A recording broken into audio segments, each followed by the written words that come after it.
Okay, good to see you all. Paul has arrived. David is here. Good to see you all. So we're going to start with some prayers, taking refuge in the Buddha Dharma and the Supreme Assembly, meaning the Arya Bodhisattvas. Sangye Chodang Soki Chognam La Changchu Badu Dagni Kepsu Chi Dagi Chunyen Kipe Sognam Ki Drola Penche Sangye Drupa Sho. I go for refuge until I am enlightened to the Buddha, the Dharma, and the Supreme Assembly. So even in that phraseology, until I'm enlightened, so that means at a certain point on the path to enlightenment, you're going to be able to actually perceive the Arya Sangha wherever they might be when you develop the clairvoyance and the stream of Dharma and so forth. Through the collections I create through listening to the Dharma today, may I become a Buddha in order to benefit migrating beings. Sangye Churang Soki Chognam La Jangchu Badu Dagni Kepsu Chi Dagi Chunyen Kipe Sognam Ki Rola Penche Sangye Drupa Sho. By offering this ground, this foundation, anointed with perfume and strewn with flowers, adorned with Mount Meru, the four continents, the sun and the moon, visualized as a Buddha realm, may all migrators enjoy a pure realm. So first of all, you're visualizing.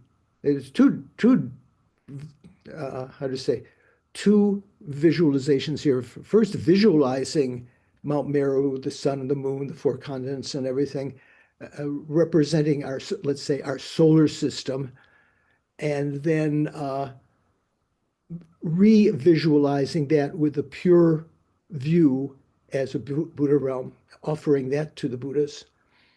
O holy and perfect pure Lama, from the clouds of compassion that form in the skies of your Dharmakaya wisdom, please release a rain of vast and profound Dharma. I prefer send down because release sounds like he's holding back. The Lama's holding back. Please send down a rain of vast and profound Dharma precisely in accordance with the needs of those to be subdued. Inam Guru Rana Mandala Kam Niryatayami. Okay, good to see you. Anna is here also. Let's begin with our general meditation that hopefully now, after a couple of years, you become adept at being mindful of the breathing. So sit comfortably, relax your body, relax your mind, and place your attention and your mindfulness on the breathing in front.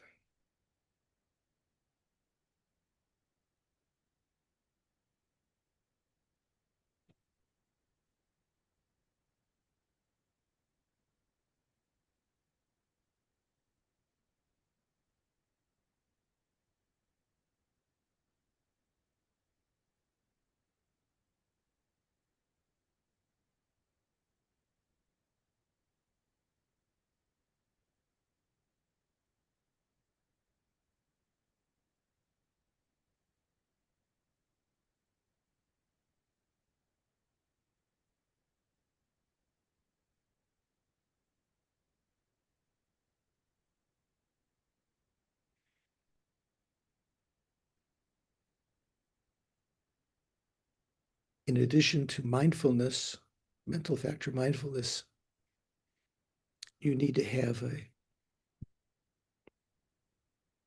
you use the mental factor of oh, I can't remember what it's called, Shishin, the sort of mental spy, watching from the corner of your mind whether everything is going right, that you're watching the breathing, not multitasking, not thinking of other things at the same time, and making sure that you're holding the object of mindfulness.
Although among breathing meditations, there are some that could be categorized as pranayama, sort of controlling the breathing. Here in the mindfulness of the respiration, you're not doing that. You're just allowing it, just observing its natural occurrence, like I've suggested sometimes, trying to just watch your heartbeat, just to feel your heartbeat. And if you really do that, you notice that the mind, that the breathing has to slow down. You almost have to pause the breathing a little to try to listen to the heart. Here, the breath becomes equalized, and the namtok, the conceptualizing minds, can be subdued.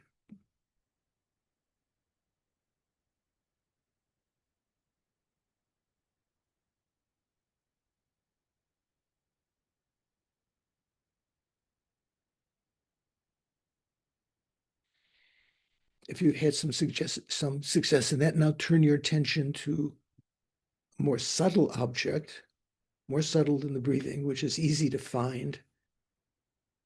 You have to find the clear light nature of the mind by first observing the mental consciousness via its contents. So it takes some skill, and then recognizing its quality of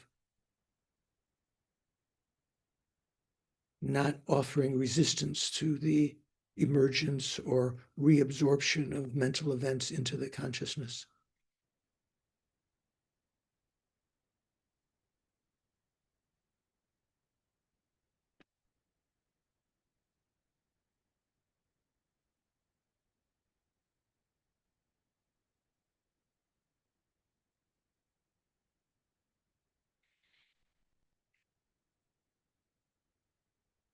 Whatever encrusted conception you have of yourself or your abilities or your goals, all of that are just mental events, conceptualizations, most of them untrue. But here, going beyond that, just seeing the very nature of the mind that you can reinvigorate with new pathways, new ways of thinking, develop virtuous thoughts and hopefully habits. And you can get rid of all of the faulty ways of thinking. Sometimes we need to be reminded by our friends, our sangha, our spiritual friends, what our faults are, because we may not recognize them. Or our spouses in some cases, maybe they can help remind us.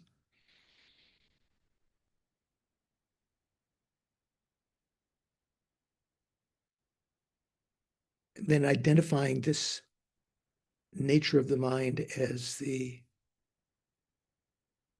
conventional Buddha nature, Buddha potential, or developmental Buddha nature is called.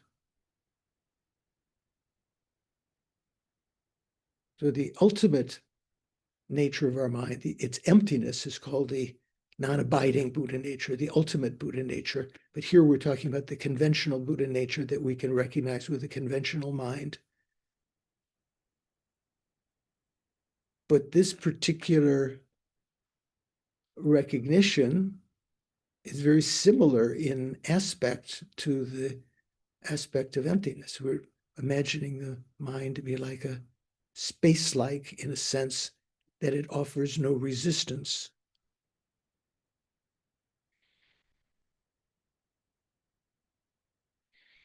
The uncompounded space is called the absence of obstructing contact. Here, this is the absence of obstructing resistance in our mental, as taking our mental consciousness as the object. Knowing that, recognizing that, feeling some joy in that, leaves an imprint for the practice of Tantra also, when you try to unify the recognition of emptiness with the experience of great bliss. But here, to think how fortunate I am. I have this auspicious moment that allows me to recognize this and to change my ways and to use more and more of my day and weeks and months that I still have left to live into the pursuit of higher goals, not simply working for the happiness of this life alone, for the appearances of this life,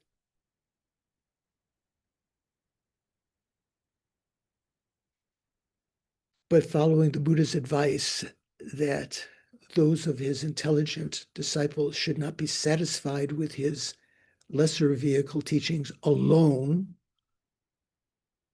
Still, they should know them and practice them, but not bring them to the state of actualization. That means not to work for one's own personal nirvana, not to actualize one's own personal nirvana, but instead to work to achieve the higher goal, higher than the ordinary nirvana, what the Buddha called bodhi, enlightenment, from which state you are totally blissful at all times from your own side, and for the benefit of others, you have the ability to effortlessly and spontaneously and without error lead sentient beings over however long it takes, maybe eons, out of their present state into the state of enlightenment, based on affection and compassion for sentient beings who have all been our mother numberless times, who are equal to us in wanting to be happy, wanting to be free of suffering, equal to us in having the ability to achieve enlightenment. They all have Buddha nature, conventional and ultimate.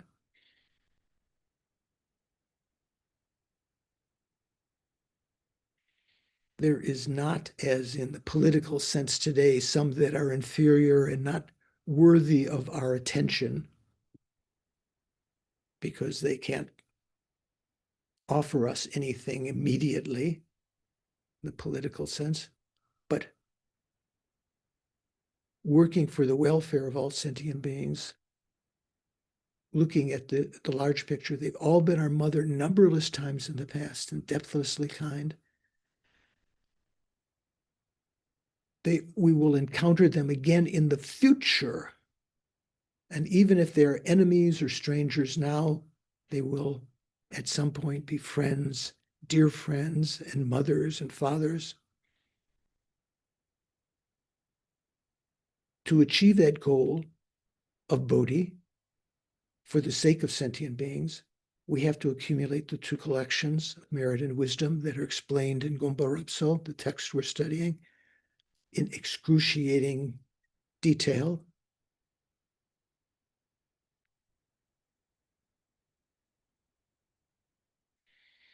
So think, I'm going to participate today with this cultivated state of mind, artificial bodhicitta. That means we don't yet have spontaneous bodhicitta. That doesn't have to be sort of revived from time to time. We're cultivating it as a motivation to listen to this teaching. I'm going to participate by listening, contemplating, and meditating on the material in order to achieve bodhi, in order to achieve enlightenment, not for my own sake alone, although that's an extra added cherry on top, but for the benefit of sentient beings. That's my goal, my long-term goal.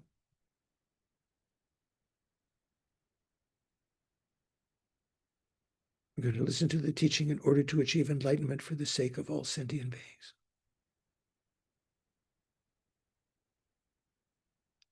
Okay. So, good to see you. Paul, it looked like you took off your glasses when you meditate. I think I might have noticed that before. Some people, One less distraction, the sensation. Some people like to have them on when they meditate.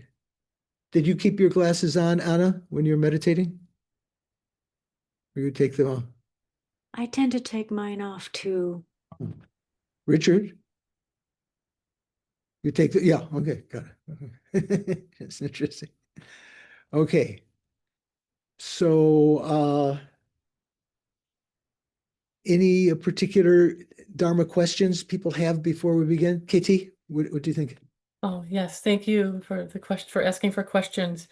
Is the shikpa that we've been discussing has a place of support, as you taught us last class, and you said that was the mare I.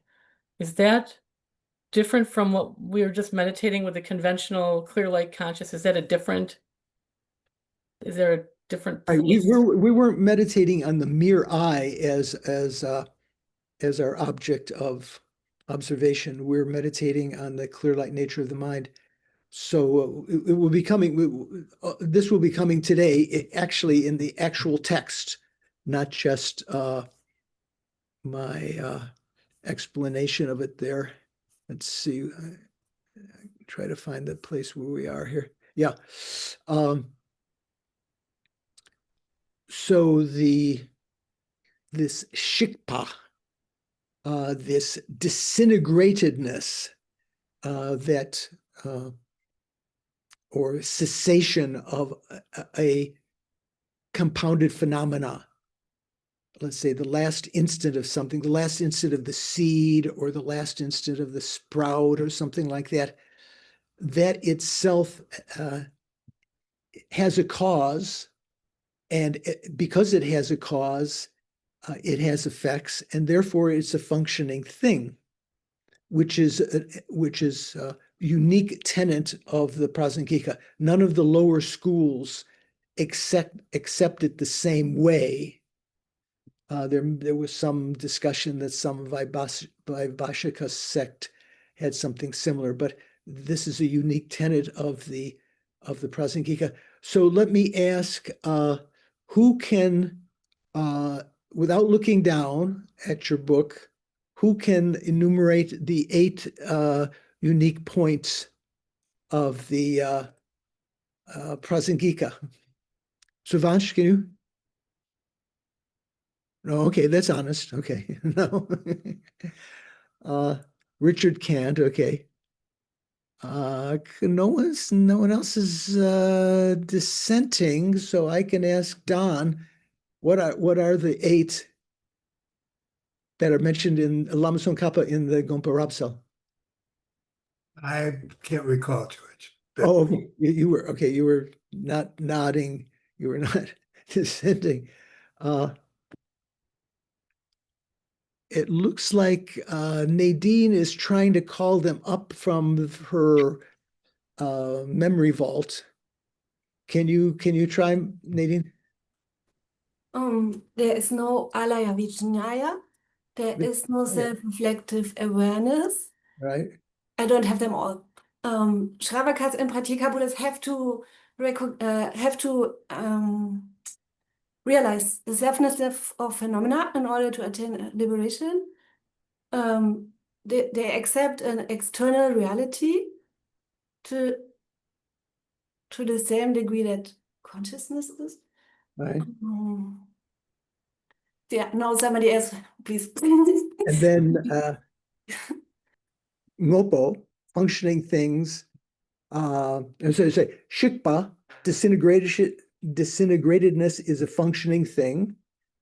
And then because of that, there is a special a presentation of the three times. You left off one that the Prasangika does not accept autonomous syllogisms as necessary to realize emptiness or as an adjunct to realizing emptiness. So that's the list. Did I get all 8? Yeah, I think so, right? So in that there were three rejections at first. No alaya vijnana, no what is Rangrik in Sanskrit, Paul? Do you know? Svasamvedana. There's no sva Samvedana. samvedana. There's no reflective awareness, and there are what is he here? He says the view of such, one does not assert that the view of suchness is generated in the continuum of a meditator by an autonomous syllogism. Those are 3, and then there are 4 that are positive. But in the other list, in Lama Tsongkhapa's separate work on the 8 difficult points, the last 2 are different. He doesn't mention disintegratedness as a functioning thing, nor the special way of asserting the 3 times. What is in that list? What are the other 2? Does anyone remember?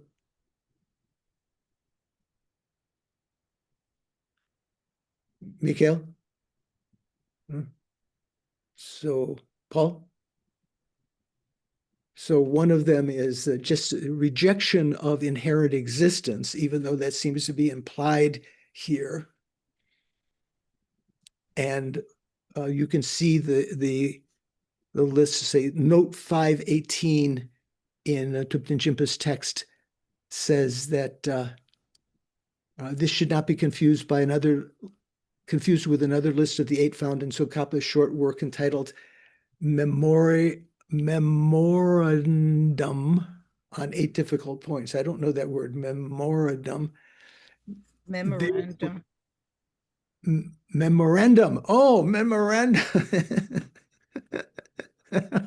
Thank you. I do know that word. Okay. On the 8 difficult points, there, the last 2 are replaced by rejection of the notion of intrinsic existence, inherent existence, and a unique explanation for the way the Buddha's gnosis perceives the world. So that will come, there will be more detail about that in particular when we get to the resulting grounds. Okay, so having quizzed you there, before we begin, Mikhail has something he wants to ask. Yeah, thank you, Venerable. It's a tenet question about hongrik self-cognition. I know it is an assertion from the South Tantrika because it's in the Loric description. Right. But I don't know if it is if the Chittamatra schools assert hongrik self-cognition. Right. So I think, if I'm not mistaken, I think Chittamatra accepts. Is that right, Paul? Do you remember? But Vaibhashika does not necessarily accept Rangrik. There's some, the various sects, but in general, it's something that's generally accepted by many of the schools. And as a method, the logic that they use, especially in Chittamatra, to explain it is that in order to remember something, or to remember that you saw, someone or something, let's say, or heard or smelled or taste, you need to have simultaneous with the consciousness that's knowing the object, you have to have a consciousness that's knowing the knowing, self-knower, right? That has to be aware of itself, that you can say, yes, I did see that. Okay, well, that argument will be demolished by Chandrakirti's logic later. Okay, so how are we doing? We're on the same page here? Okay, so we talked about these 8, and we're still in this section talking about the rejection of alaya vijnana. That's the first of these 8 points. They're not going to be all explained in order. Some of them will be explained later, some of them more in proximity right now. So last time I read verse 639, and Jimpa's translation says, since actions do not cease in an intrinsic manner, they remain potent even in the absence of a foundation consciousness. Indeed, in some cases, the acts themselves may have long ceased, yet their effects will come about without fail. This you should know. And Jimpa's translation. So that's the translation of the Karakas. So generally, Lama Tsongkhapa's, when Lama Tsongkhapa wrote Gompa Rapsal, he didn't put in the root verses, but maybe he did, and maybe they were later taken out. But at any rate, general texts don't have those root verses in there. It's just his comment, his sort of assuming you have memorized the Madhyamaka Karikas. And so then he just goes into the commentary explaining what the various words of the stanza or the karika was. Some of the later editions, recent editions that printed in India, they do put in the karikas, so that's easy to find. But the place to put them is not always exactly the same. Some texts have the karika here, sometimes they have it a little bit later. Okay, anyway. That's 639. So I had read this next little commentary on that last time, and this is where we're starting today. From Jimpa's text, for the Prasangika Madhyamika, whom we're talking about here, according to whom the karmic act did not arise of its own being. So that means whatever action that you did, usually karma means action, right? Whatever karmic act did not arise of its own being. That means it is not produced inherently. It did not arise or be produced inherently. So that's according to Prasangika. According to that, since karmic actions do not cease in an intrinsic manner, because their production is not inherently existent. There's no inherent production. Also, there's no inherent cessation. Whereas all of the lower schools would say either that there's a truly existent cessation or an inherently existent cessation. Everyone else says it's really something happened there that's findable, and because of that, that cessation that's just ended, right? So since karmic actions do not cease in an intrinsic manner, there is no contradiction for an effect to originate from something that has not ceased intrinsically. It makes sense?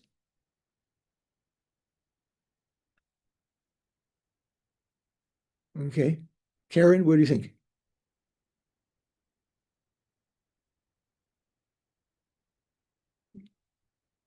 You there? It kind of makes sense, but I had a bug on my glass and I was trying to get it off my glasses, so I wasn't paying Okay. complete attention. Yeah, I noticed you're out on the veranda there with screens around you. Hopefully not too many bugs. So Yeah, there's a lot.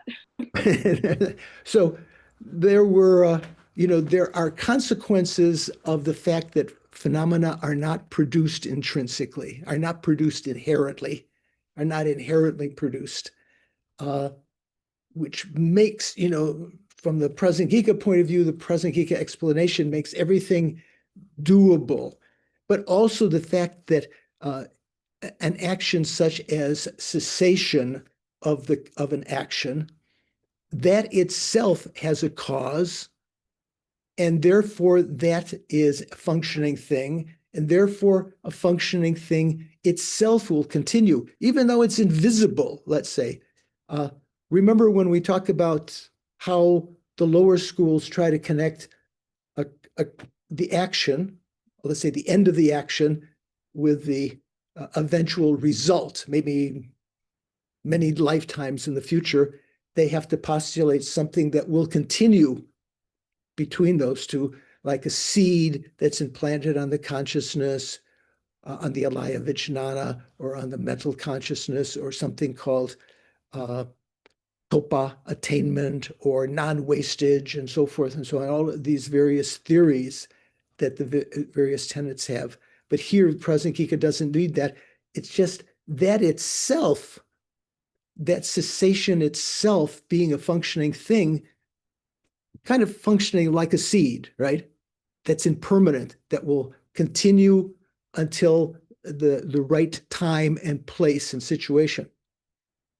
So the text continues, so even though one does not subscribe to a foundation consciousness, even if you don't accept alaya vijnana, or any of the other three, there were the four alternatives there, right?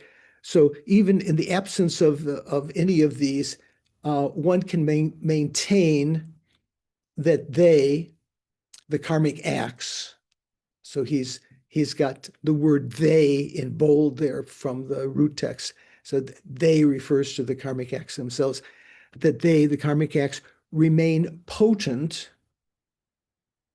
in bringing forth their effects. Indeed, in some cases, the two karmic acts, here when it's talking about two, generally it's talking about virtuous and non-virtuous actions. Indeed, in some cases, the two karmic acts committed themselves may have long ceased in the mental continuum. You know, the action has ceased. It has disintegrated. In the continuum of sentient beings, such that many eons may have passed. Yet once committed, and that shikpa has been created, and that as a functioning thing, it's continuing, their effects will come about without fail. This fact, that effects inviolably follow from their causes, is something that you should know. You should know that of the four famous factors about karma, which one is this? Do you know, Luis? I know Nadine knows. Definite result. Well, definite. Karma if you is definite, grows. expanding, is never lost, and there's no way to experience an effect without creating the cause. Those are generally the four important points to meditate on karma. So here we're mainly talking about definite here.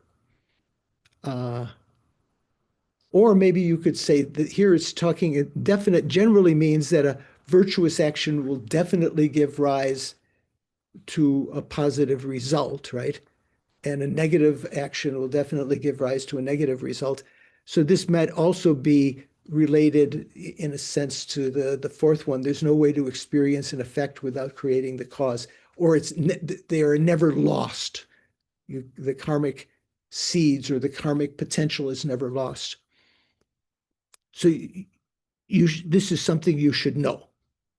This being so, the causal connection between karma and its effects remains entirely tenable according to this standpoint.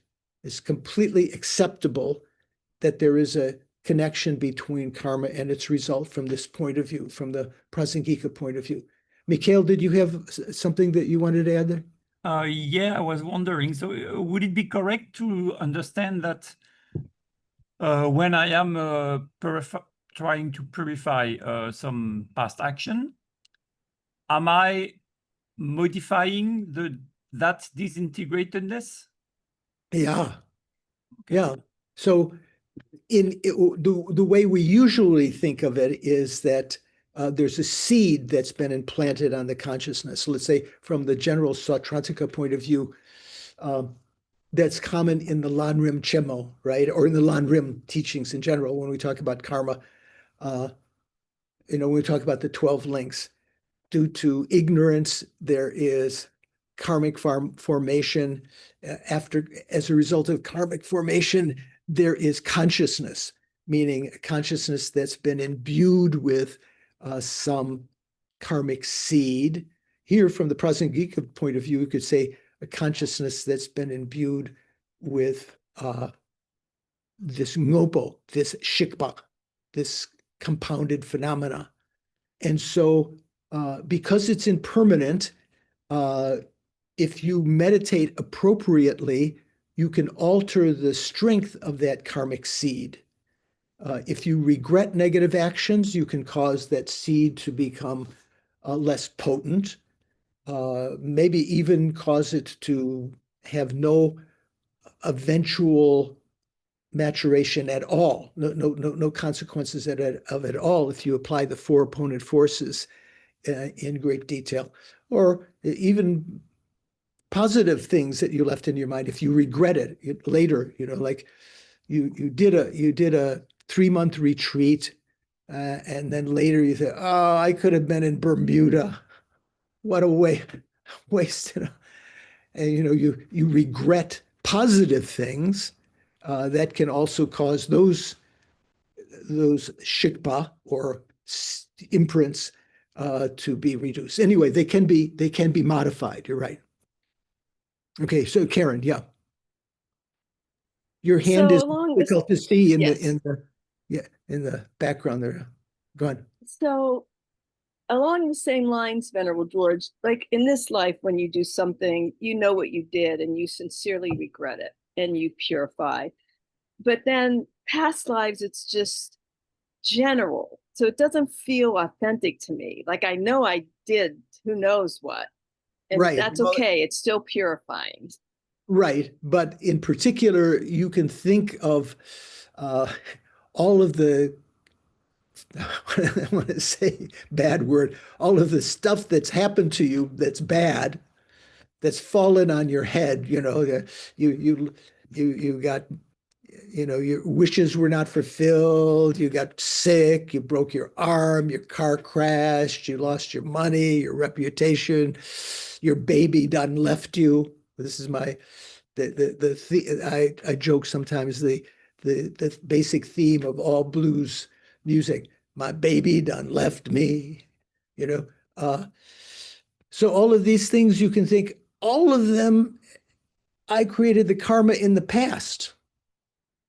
If I want to be free of those kinds of things in the future, like say your money was stolen or your house was broken into or something like that, or let's say your bathroom took innumerable months to be repaired, and you think, what's the cause of this? In the past, when I was a worker or in some kind of situation, I didn't, I just elongated the process and took my time and so forth.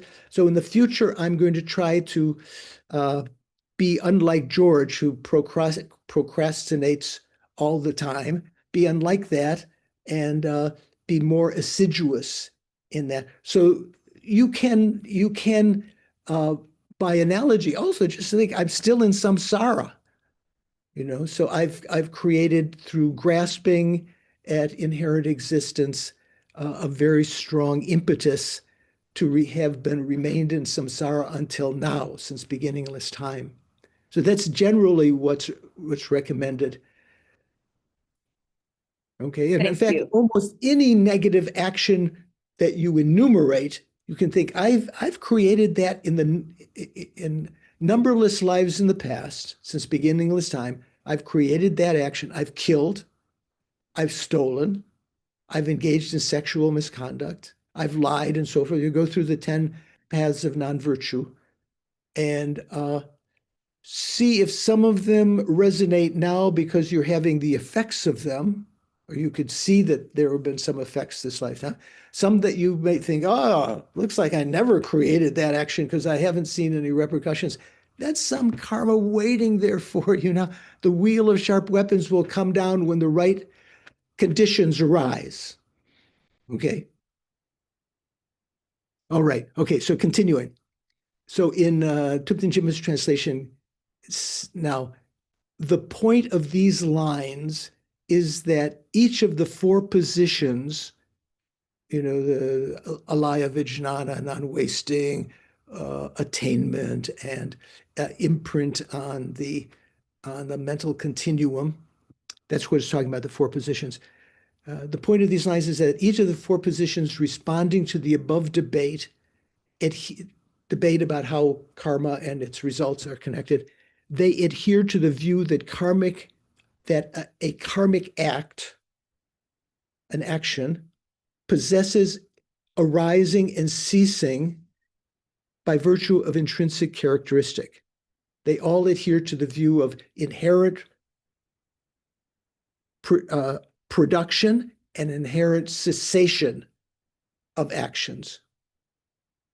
Because they're all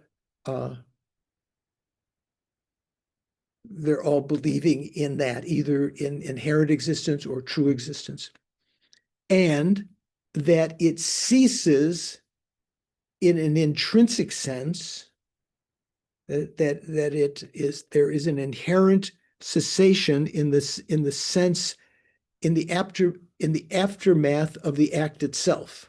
Well, I didn't phrase it right. It ceases in an intrinsic sense in the aftermath of the act itself. So after the action has been done, when it ceases, that is an intrinsic cessation. So it's just done. It has no repercussions. That's why they have to accept that something was at the end of that karmic action creates a seed or something like that. Chandrakirti refutes these standpoints by stating that it is incorrect to respond by saying that although the karmic act ceases in an intrinsic sense, so this is wrong. This is what the other tenets want to say. That although the karmic act ceases in an intrinsic sense, there's no problem because we accept foundation consciousness or the like, or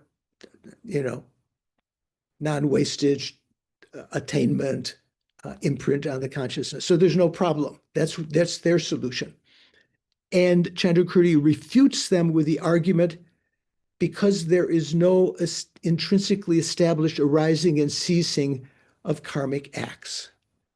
So he's saying that those arguments don't hold water because they're all based on inherent production and cessation, and that does not exist.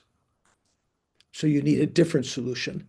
And Chandrakirti proposes, maybe not proposes, this is what he sees in the teachings of Nagarjuna and the Buddha, that Shikpa is a functioning thing. To demonstrate that this is the way in which Nagarjuna would respond, so just right. So he's not just making this up himself. This is what Nagarjuna didn't necessarily use that argument, but this is congruent with what Nagarjuna thinks with this verse from the Fundamental Wisdom. What is this? Chapter 17 in Fundamental Wisdom, which is the examination of karma. Remember, each of the chapters of Fundamental Wisdom explores a different topic. So chapter 17 is the examination of karma, and this is verse 21 in that. So Thupten Jinpa's translation says, why has karma no arising?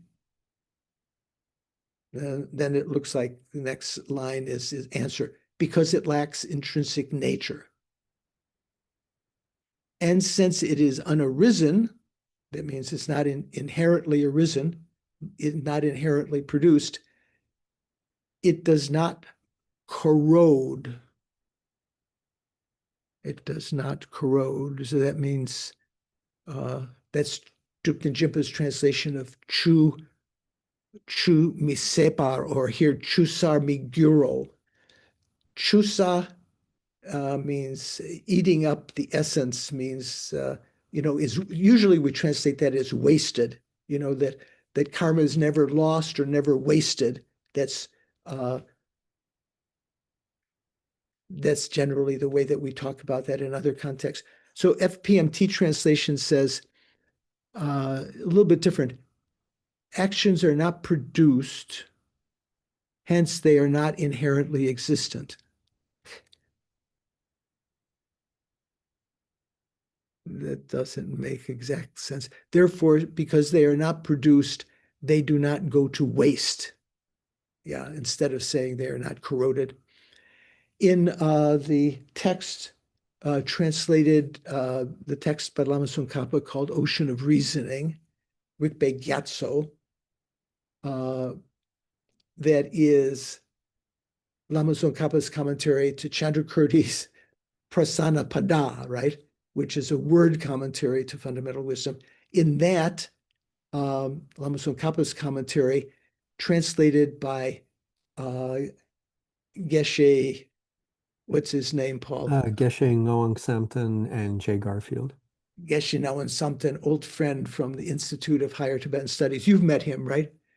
He's now, I think he's the director. For many years, he was the director of the Institute after Samdong Rinpoche left.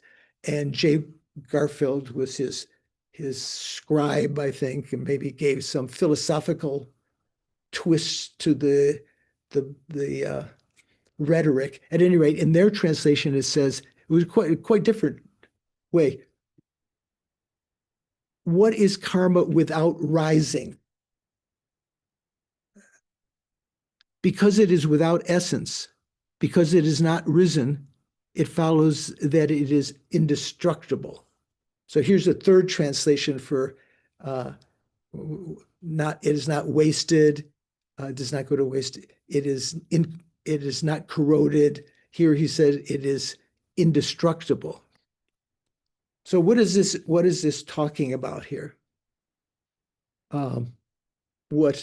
If you get a chance to read that, if you have that book, in the 17th chapter, verse 21, and in the preceding verses around it, it leads up to Nagarjuna's explanation about this. So we'll use Thupten Jinpa's translation here, basically. Maybe changing, it does not corrode, it is not wasted. Maybe, why has karma no arising? Because it lacks intrinsic nature. So in other words, just saying karma is not inherently produced because it does not inherently exist. And since it is unarisen, it also is not wasted. So here now, Lama Tsongkhapa gives the meaning of that, again, from following Chandrakirti. The meaning here is this: because there is no intrinsically existing karmic act, nothing exists inherently, nothing exists intrinsically from its own side. Excuse me. Because there is no intrinsically existing karmic act, there is no arising through its own being. There is no inherent production, or there's no production from its own side, from its own essence. Things only conventionally are produced. Therefore, since it is not possible for the karmic act to cease intrinsically, because intrinsic or inherent cessation doesn't exist, it is, because of that, it is incorrect to hold that the cessation of the karmic act following its commission to have intrinsic existence, and then think of it as constituting non-corrosion or non-wastage. Although this reasoning is presented in fundamental wisdom in the context of refuting non-corrosion, non-wastage, this can be applied equally to refute the other three positions as well, for the reasoning is the same in all respects. What are the other three positions? Well, there's, what do you think the other three positions are? Non-corrosion, obtainment, and there's another one I can't remember. And of course, the foundation consciousness is the fourth. One would think that, but here it says it can be applied equally to refute the other two. So although the reasoning presented here in the context of refuting non-corrosion, this can be applied equally to refute the other three positions as well. Yeah, I think that's right, Richard. Okay, where the reasoning is exactly the same in all respects. So then Jimba's translation continues. Furthermore, Chandrakirti cites the following from the sutra, and what sutra is he talking about? He's talking about the meeting of the Father and Son Sutra. So I think there was one of the students was mentioning that they were watching this Indian series on the Buddha that came out, 12 years ago on YouTube or on the Internet Archive, I guess it is. And it's quite interesting if you want to see. So they were excited to tell me that they reached the episode where the Buddha and met his father again. Comes up various times in the series. At any rate, the meeting of the Father and Son Sutra, which is part of the Kunsek. What is Kunsek in Tibet in Sanskrit? Ratnakuta. The Ratnakuta Sutra. So Nadine, that's one that one of the Mahavipulya Sutras that has all the different so-called chapters of it are almost like sutras of themselves. So this famous verse, so Jimpa's translation is, human lifespan is 100 years. One might say humans live up to that. But there is no real piling up of years. No, truly existent or inherently existent piling up of years. What is established too is like that. Whether one speaks of no exhaustion or one speaks of the exhaustion of karma, in emptiness there is no exhaustion. Exhaustion is taught in conventional terms. So that note 525 is just mentioning the pecha number, the text number of that page, of that citation from the meeting of the Father and Son Sutra. So again, that hasn't yet been published by 84,000. If you go to their 84,000.co website, as of today, it has not been published, but hopefully it'll be published soon. To have that sutra would be very useful. So what is this saying? Human lifespan is 100 years. Does that mean everyone lives to 100 years? What's that meaning?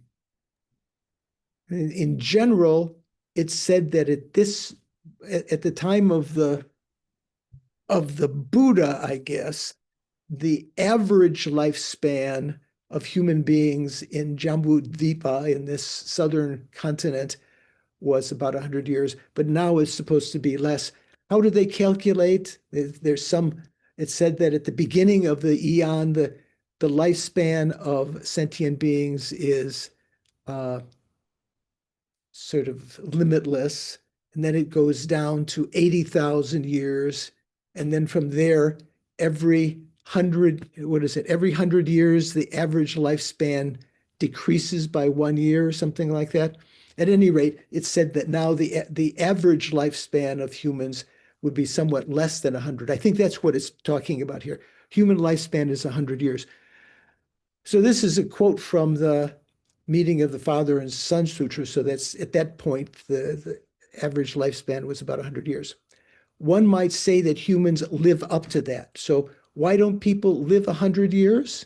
Because the throwing karma that people have may not have been, it may have been defective so that it didn't give you the oomph to go 100 years, or some other karmic obstacle comes up. And even though you have lifespan to live, you might have the karma to live to 90, something intervenes. You get influenza or COVID, or you get hit by a car or something that can cut that down. One might say that humans live up to that, but there is no real piling up of years. What is established too is like that. So that first verse, let me read what the FPMT translation has here. I think this is the FPMT translation. The lifespan of human beings being 100 years, it is indeed said they live that long. Yet the years are not piled up in a heap. The proof is also similar to that. And then the second verse, Chimpa says, whether one speaks of no exhaustion or one speaks of the exhaustion of karma, in emptiness there is no exhaustion. Exhaustion is taught in conventional terms. So what is that talking about? The FPMT translation says, whether one speaks of no extinguishment, so this is the Tibetan is sepa. So usually when we've talked about exhaustion, things are exhausted. That's one of my preferred ways for sepa. Chimpa is talking about, what is he talking about? Yeah, exhaustion. Whether one speaks of no extinguishment or exhaustion, or one speaks of the extinguishment of an action, in emptiness there is no extinguishment. Extinguishment is taught in conventional terms. So anyways, that's a little bit enigmatic what it's talking about there. So we need we need some kind of commentary here. The Lama Tsongkhapa's text says, this is a scriptural source. So we use some kind of reasoning to talk about the fact that actions don't cease intrinsically or inherently, and therefore they continue on even though they don't appear any longer, as a shikpa, right? We use some reasoning. Now, this is a scriptural citation to demonstrate that there is no intrinsically existing exhaustion or cessation. So he is saying that this is equivalent. When we say exhaustion, this is talking about also meaning cessation. There's no intrinsically existing exhaustion or cessation, and that these two are posited from the standpoint of conventions. So in the conventional sense, the ordinary sense, we say that something has ceased, right? But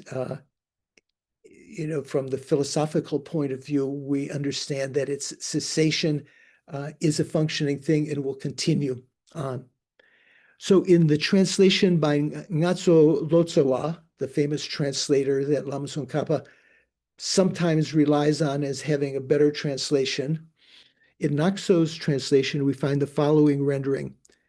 Just as heaping together of years does not exist, so should you view ultimately this collection as well. So these statements qualify what is being negated, namely that things do not cease by virtue of an intrinsic nature. Okay, so although you and I may not be satisfied yet that we've proved anything here, but still there's going to be more proof, some other explanation about how Shikpa is a functioning thing just in a couple sections that more or less is the argument here. So now going on to the next section, how are we doing? Making sense so far? Okay, so the next outline is discussing related issues arising from this. So in the Tibetan text, it says Sumpa La Ni. So it doesn't actually give the title. You have to go back. You have to have an encyclopedic mind to remember what Sumpa means. The third, what was the third? It was the third outline of maybe 4 that we're giving at the beginning. So that third one is discussing related issues arising from this. This has 2 sub-outlines. Why the absence of intrinsic existence in something that has ceased is a reason to reject foundation consciousness. Why the fact that cessation is not inherently existent is a reason to reject alaya vijnana. And then 2, how a basis for habitual propensities is posited despite the rejection of foundation consciousness. So this is talking about what someone asks at the beginning about when we were talking about the mere I and the consciousness. That will be the second outline. So the first one, why the absence of intrinsic existence in something that has ceased is a reason to reject alaya vijnana, foundation consciousness. So it begins with a qualm or a question. So someone else is saying, okay, there may be no intrinsic ceasing according to your own standpoint, Prasangika, but there are still statements like, quote, indeed, in some cases, the acts themselves may have long ceased, unquote, which is one line from verse 639, which we've already done. And actions ceased, quote, actions ceased and lacking intrinsic existence, which is a line from verse 640, which I think is yet to come, right? Or did we do 640 already? Maybe we've done 640 already. Okay. So that's why it's... No, it's the next one. It's the next one? Yeah. Okay, it hasn't come yet. Okay, now I've lost my place here. Yeah, okay. And a third quotation, exhaustion is taught in conventional terms, which we've just mentioned here.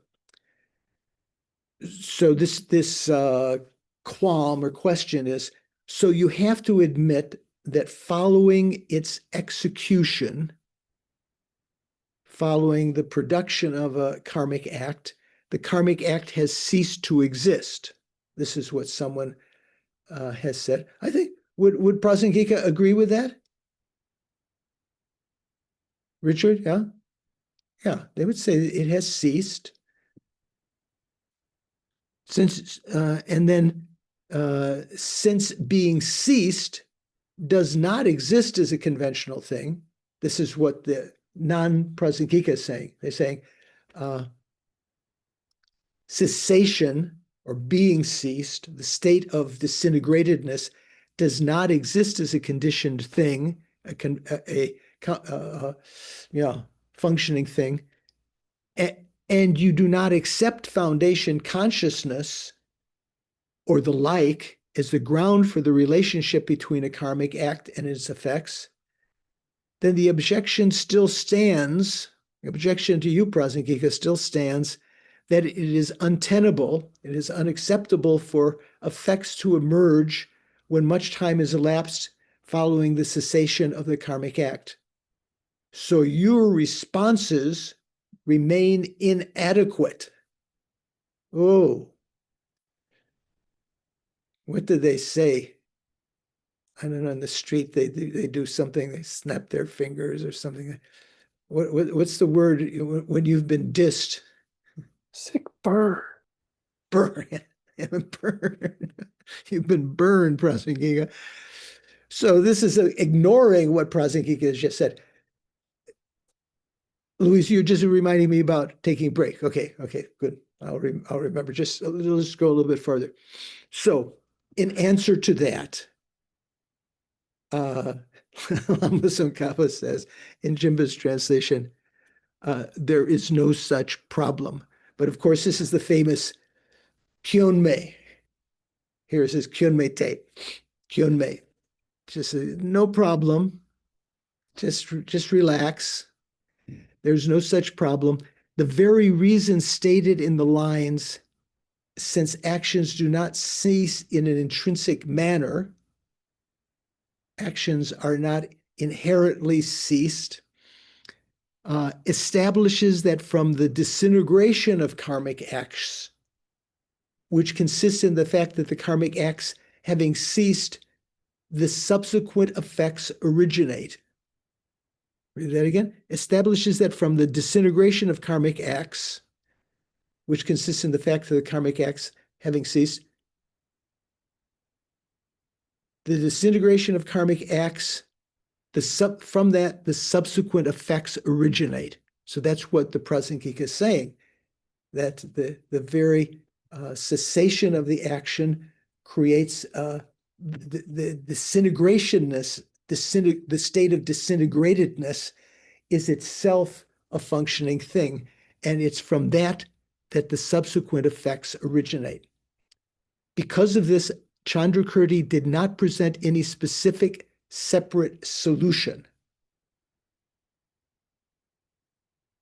Okay, you might think there should be some nice kind of explanation how, this is such an important topic, right? How karma will definitely bring its result in the future. The key point here is this. For all the standpoints asserting things to exist through their intrinsic nature, for all of these lower tenets, viewpoints, being disintegrated cannot be a conditioned thing.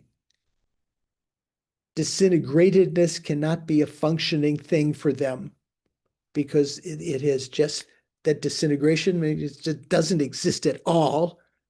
So let alone as a functioning thing, right? For the Madhyamaka, however, which upholds no intrinsic existence, no inherent existence, being disintegrated is established as a conditioned thing, as a functioning thing. That's the main point here. Key point, as Jimpa translates. Okay, making sense? On the same wavelengths here? David, what do you think? Yeah. Okay. Okay, so according to the first standpoint, continuing Jimpa's translation, according to the first standpoint that asserts intrinsic existence, there's lower schools, when a conditioned thing such as a sprout has disintegrated,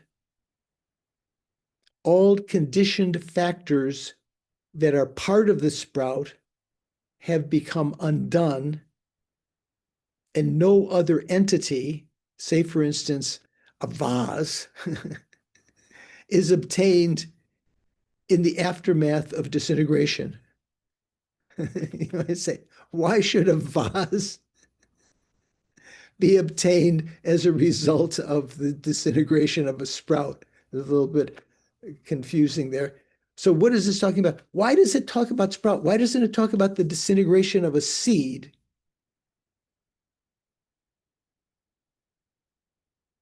Anyway, it's not talking about the disintegration, because before we've analyzed the disintegration of the seed as it's approaching disintegration, as it's approaching destruction, the sprout is approaching production, and it's only when the seed is completely destroyed that the sprout is said to be produced, right? We talked about that before. Now we're centering on the sprout itself for some reason.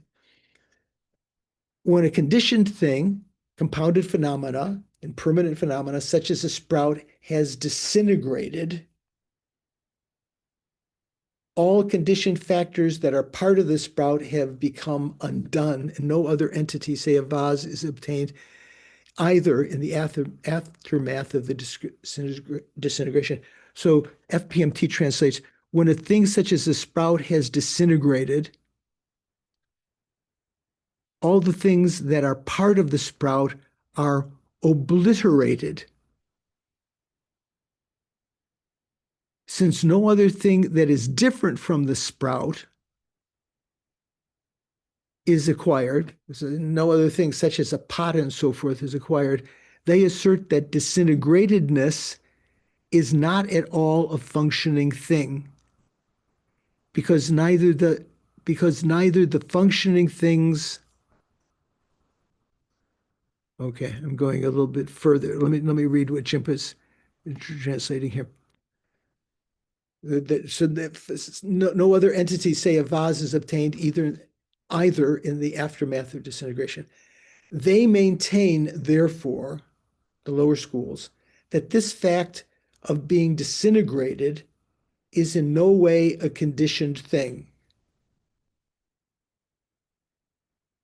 This is because no aspect of the specific conditioned thing can be identified with its disintegration, whether it is an individual sense base. When we talk about, sense, the wangpo, the sense faculties, right?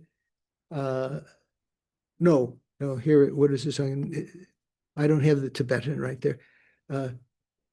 Whether it is an individual sense base, such as blue color. So that must be a sense entrance. Yeah. Keche, right? Such as blue color, or a composite thing like a vase. There is nothing that is a result of that disintegration from their point of view. So therefore, it's not a functioning thing.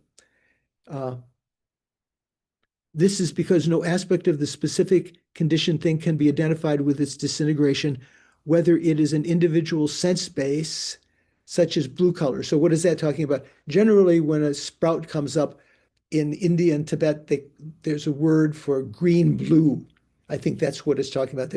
Once the sprout has disintegrated, there's no blue color left, or there's nothing else that is, arises as a result of that disintegration. Here it says a vase, okay, which is made up of its parts. Therefore, in their mind, disintegration cannot be a conditioned thing. So I'm just going to read this next paragraph and we'll take a break so you think about this. According to the second standpoint, in other words, the Prasangika, that of the Madhyamaka. Okay, I'm not sure why Chimpa says Madhyamaka here, but anyway, take for example, someone named Upagupta. Upagupta. None of the 5 aggregates of Upagupta, so this is just a name, right? Like Devadatta or something like that. None of the 5 aggregates of Upagupta, whether individually, collectively, or of a different nature from these, can be said to constitute Upagupta, and neither can Upagupta himself be identified with any of these. So what's this talking about?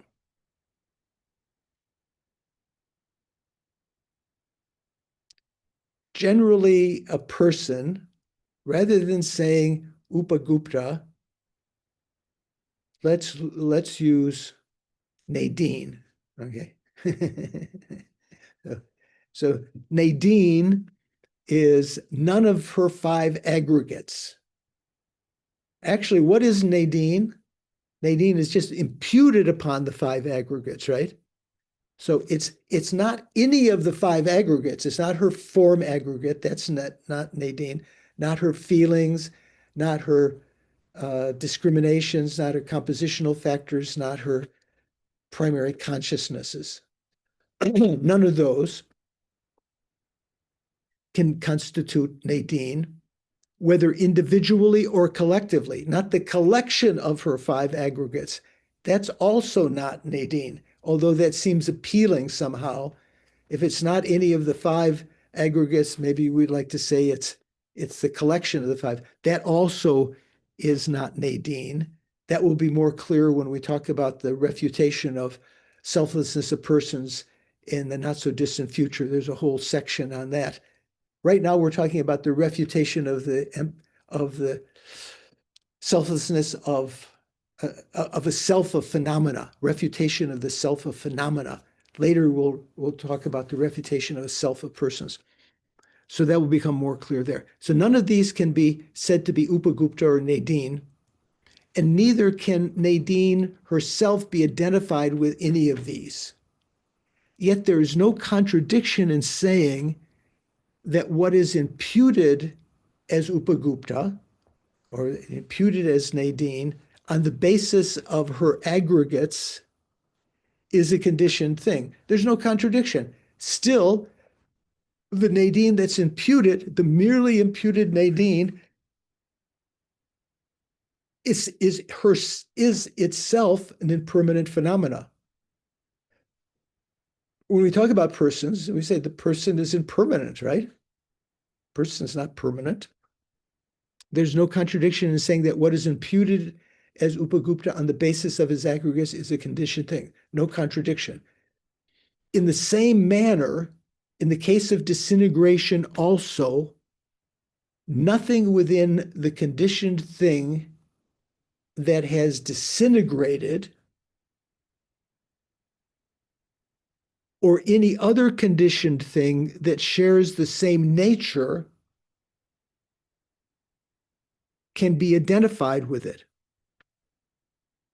Nothing within the conditioned thing that has disintegrated, let's say the sprout has disintegrated, nothing within that, within the sprout, or any other conditioned thing that shares the same nature can be identified with that disintegration. Yet because disintegration occurs in dependence on the conditioned thing that has disintegrated, that disintegration itself is a conditioned thing, is a functioning thing, is a ngopo. Okay. Okay. What do you think? Making sense? Rachel has arrived. Hi, Rachel.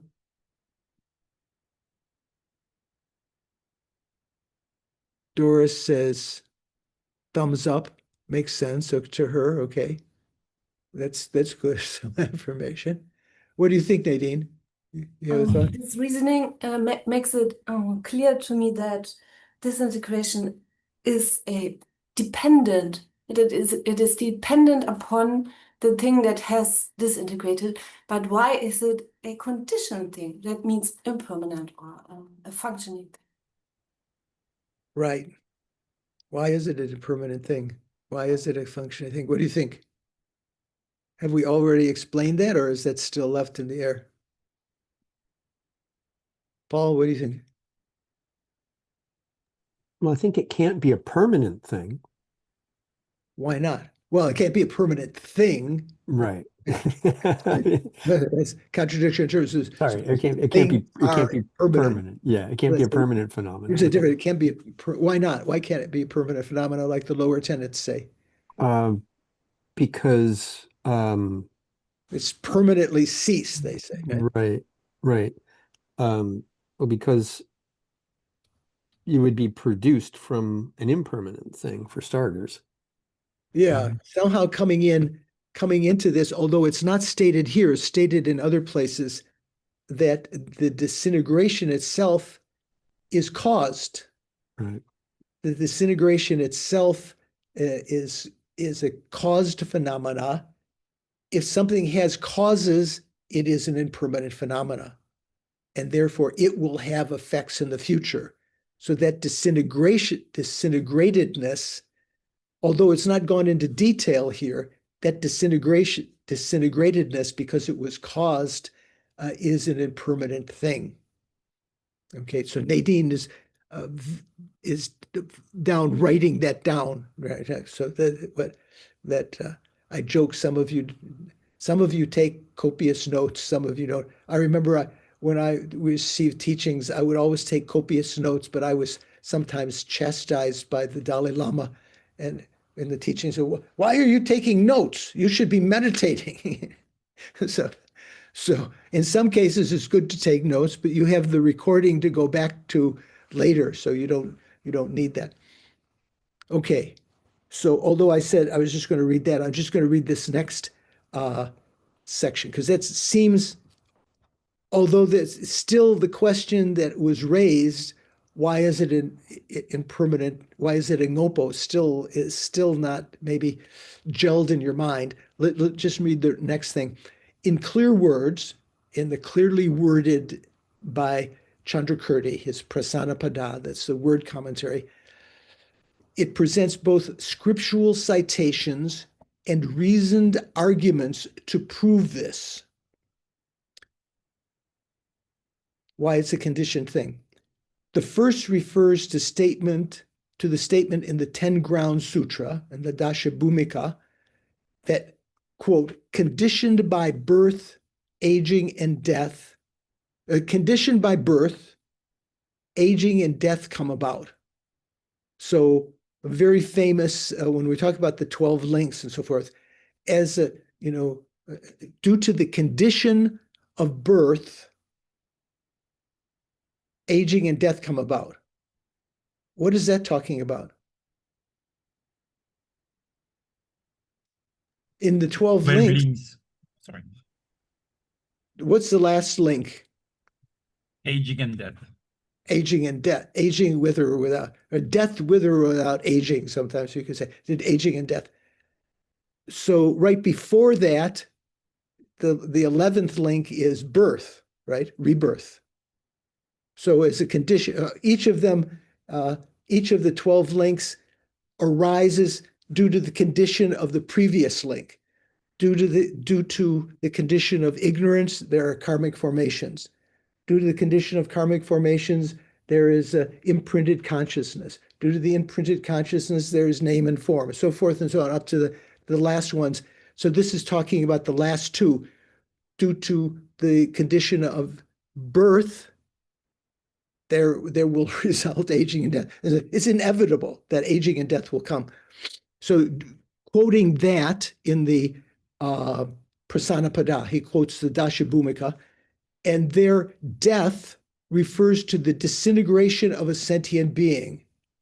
And this, the sutra states, is produced in dependence on birth.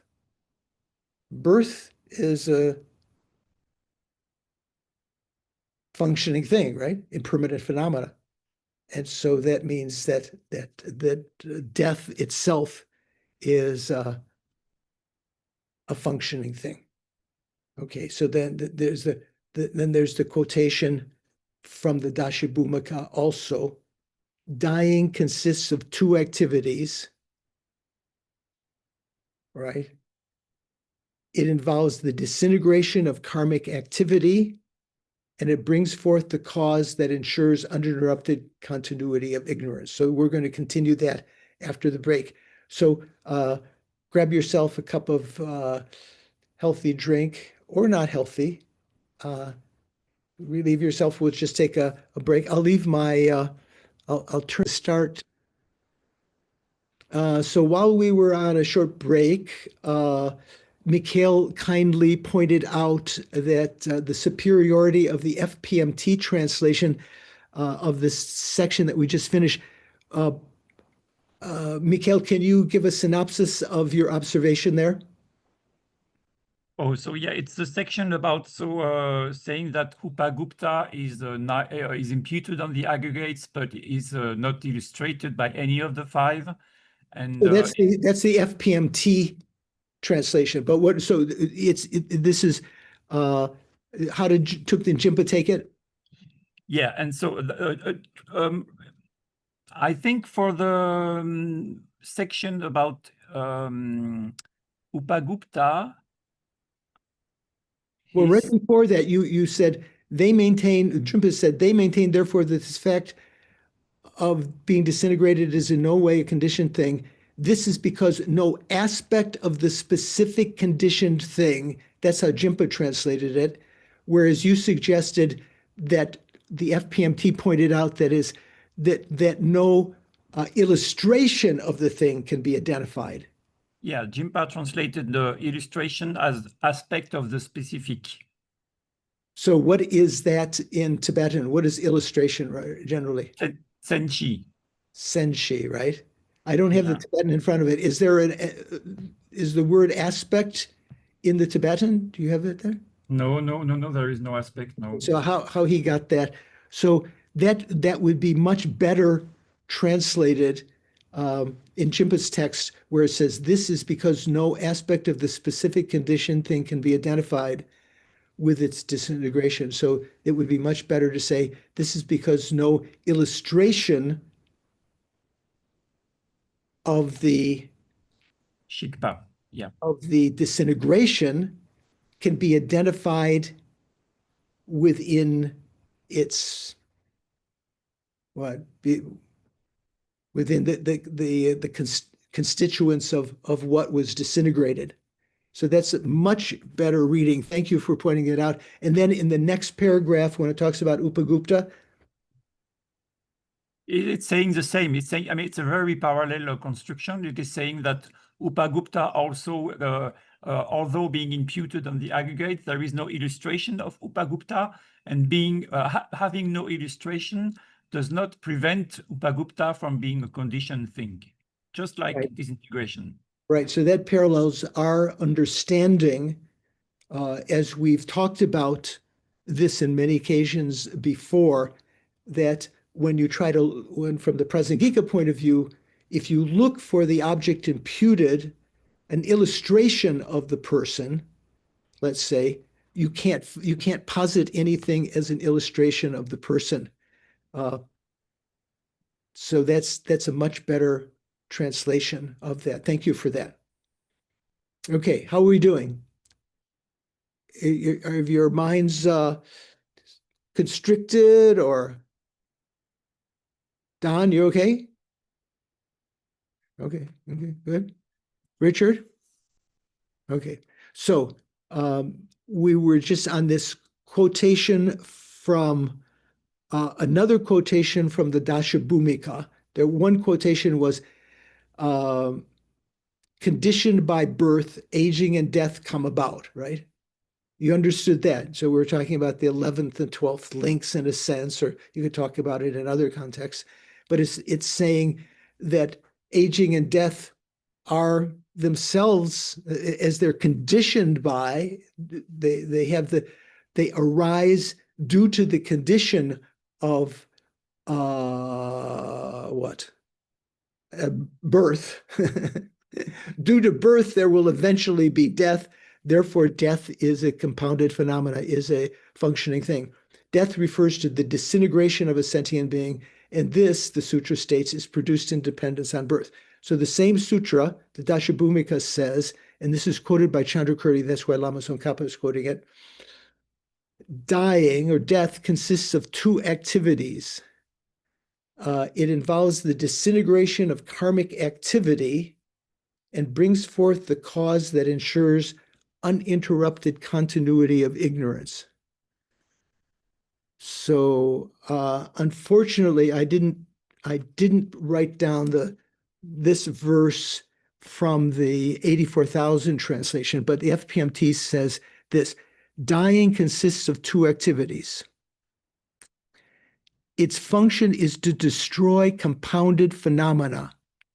That sounds much more precise than saying the disintegration of karmic activity. Karmic activity. So in the Tibetan, it says, Chiwayang Jawa ni Sunewa Nepa Yinte. So it is indicated by two activities. Duche Jikbaryang Chepayang. Duche is the name of what? One of the links of the 12 links? Second link, right? Usually we say ignorance. Due to the condition of ignorance, there is karmic formation. So, or compounded phenomena. So Venerable Joan translated it this way: it functions to destroy compounded phenomena.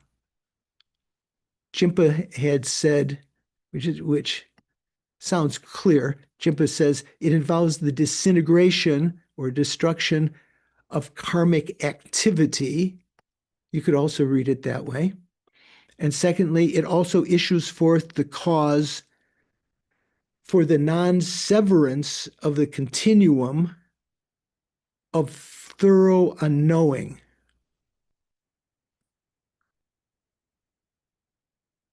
What does that mean? Or as Jimpa says, it brings forth the cause that ensures uninterrupted continuity of ignorance. So that's talking about sort of like observation. What is this? Okay, that's an observation from the Dashabhumika about what death does. It has two activities. So saying that it has two activities already implies that it's a functioning thing, right? If something has activities, it's causative, it's changeable, right? Okay, so let's read the Lama Tsongkhapa's explanation of the sort of commentary on them. The sutra, the citation from the Dashabhumika, states that dying performs two functions. It makes death a caused event, and it perpetuates ignorance. Disintegration is produced by a cause. Remember, we were talking about shikpa, disintegration, disintegratedness is produced by a cause. If it's produced by a cause, it itself must be a causative phenomena. It's in the continuity of that. Disintegration is produced by a cause, and disintegration thereby also has the capacity to produce effects. Although the disintegration referred to here is that of a continuum, so what does that mean? What was the disintegration we were talking about before? Was that talking about the disintegration of a continuum? Let's say when we talked about the disintegration of a sprout, that just ended, right? That's not talking about the continuation, a continuum. Here it is, although the disintegration referred to here is that of a continuum, the same is also true of momentary disintegration, where the first moment disintegrates at the time of the second moment. Okay, so now we're getting into this technical kind of stuff. This is quite simple if you think about it.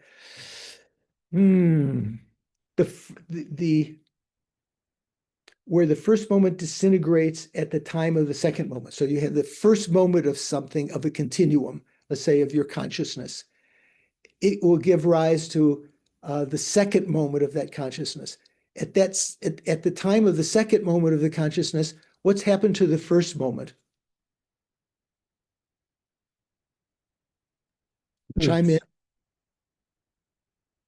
Sean? Oof. Oof. Oof, it's gone. It's disintegrated, right? Upon the arising of the second moment, the first moment is disintegrated. So disintegration is produced by cause, and disintegration is thereby has the capacity to produce effect. Although the disintegration referred to here is that of a continuum, the same is also true of momentary disintegration, where the first moment disintegrates at the time of the second moment. So if you talk about the disintegration of the sprout, when you don't have a continuum, the disintegration, how do we say here? The first moment disintegrates at the time of the second moment. So at the time of the second moment, when there's the disintegratedness, the first moment has disintegrated, the last moment of the sprout when it's disintegrated.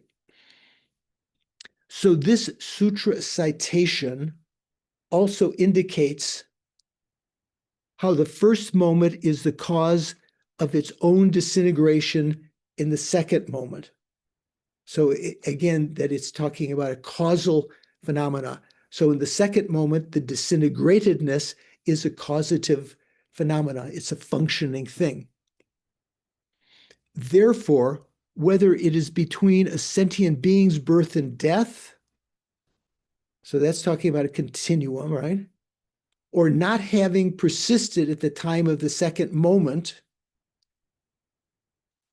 which would be what? Like the disintegration of the sprout.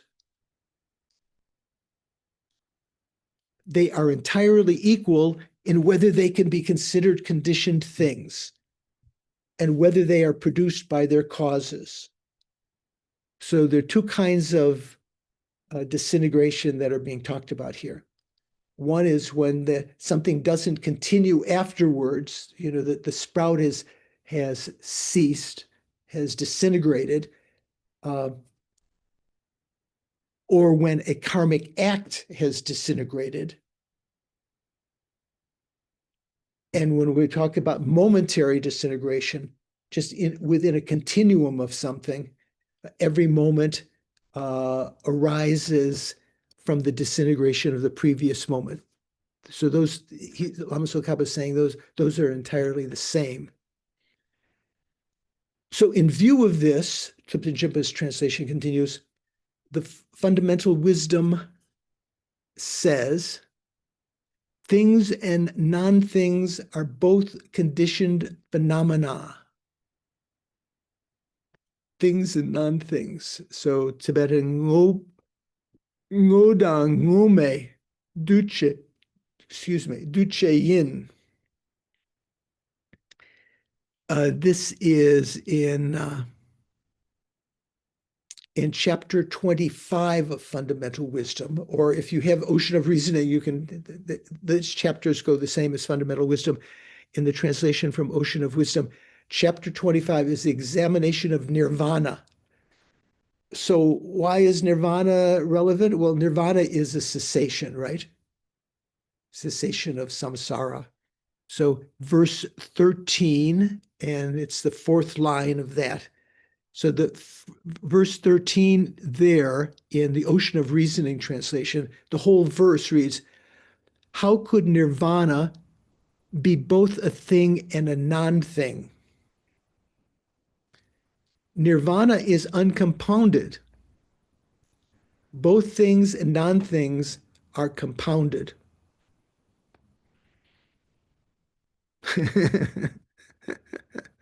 Okay. So let's see here.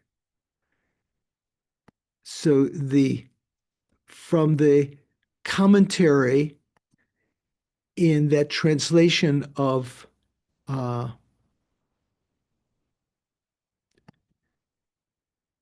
Ocean of Reasoning, it has a commentary there. Let me format this so I can read it a little bit better. So I'm reading from page 527. If you have Ocean of Reasoning, you can find this translation there. It says, moreover, how could one say that nirvana could exist inherently as both a thing and a non-thing? Right? We would say that it can't be inherently both a thing and a non-thing. One could not, because if it did, it would not be a non-compounded phenomenon. Instead, it would be a compounded phenomenon.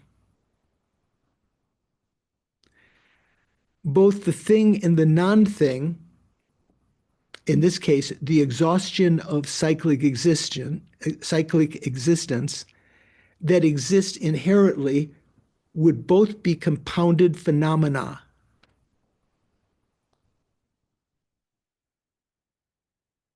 So what are the two things there? The exhaustion of so you have cyclic existence is a thing, and the exhaustion of cyclic existence, the cessation or the disintegration of cyclic existence would be a non-thing, right? Is nirvana a thing or a non-thing? Is it a compounded phenomena or uncompounded phenomena? We've run across this several times in the past. Louise, what do you think? Natural nirvana, emptiness, uncompound, No, not talking about not that natural, one. not talking about natural nirvana. Talking about the nirvana, which is the cessation of samsara that arhats attain. What do you think, Richard? Is that compounded or uncompounded? Compounded, isn't it? Say again? Compounded. It's compounded? Think so. Okay, so you're according with the lower tenets. Oh, Prasangika, I wouldn't want to do that. you want to do that? You can. That's good. So Prasangika says that actually nirvana is remember when we talked about the emptiness of the mind, right? So the emptiness of the mind, which has just let's say the emptiness of the mind is what is generally called the ultimate Buddha nature, right?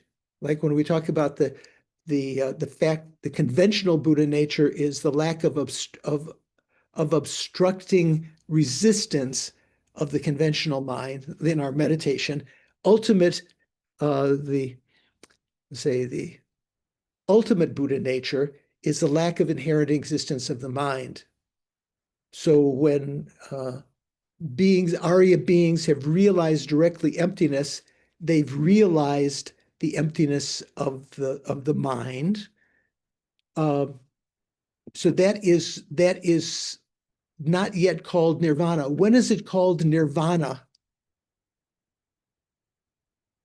The realization of that individual who's meditating on emptiness. When there's a cessation of all the of all the delusions, right? Right, exactly. So they're being slowly ceased.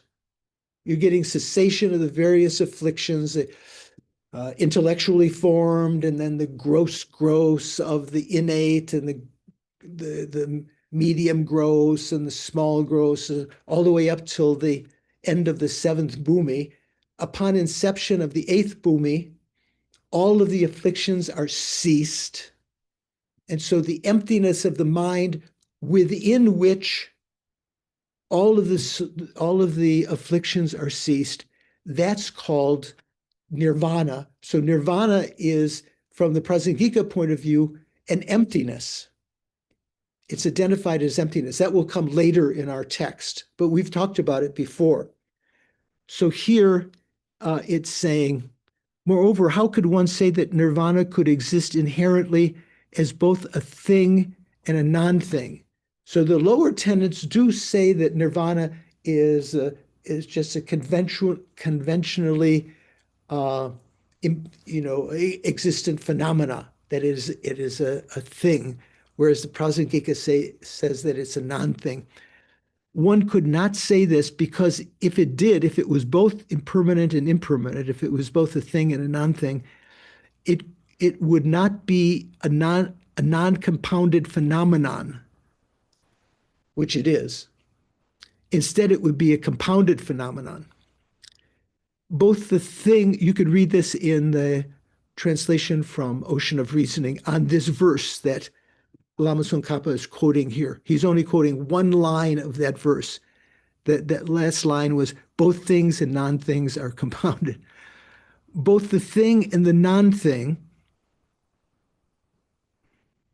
the exhaustion of cyclic existence. So what's the thing? Cyclic existence is a functioning thing, and its exhaustion, its cessation, is nirvana, right? Both the thing and the non-thing, the exhaustion of cyclic existence, that exist inherently would both be compounded phenomena.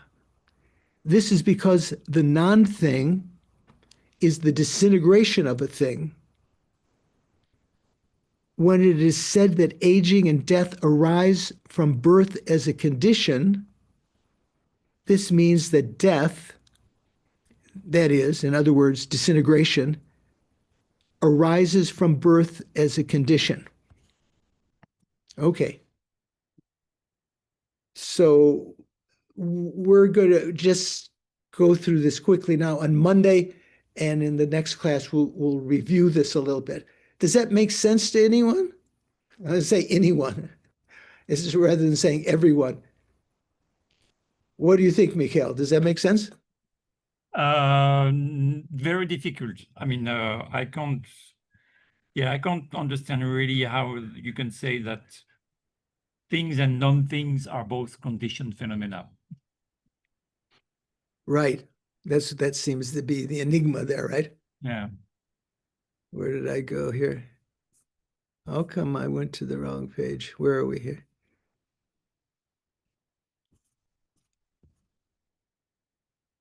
Oh, I lost my page here.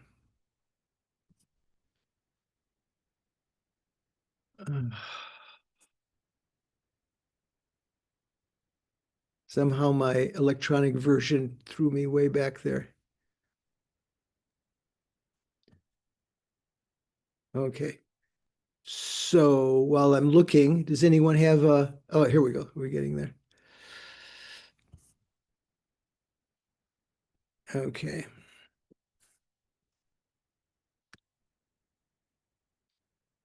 So dying consists of two activities. Oh no, we did that. So the verse from Fundamental Wisdom, the line from Fundamental Wisdom says, things and non-things are both conditioned phenomena.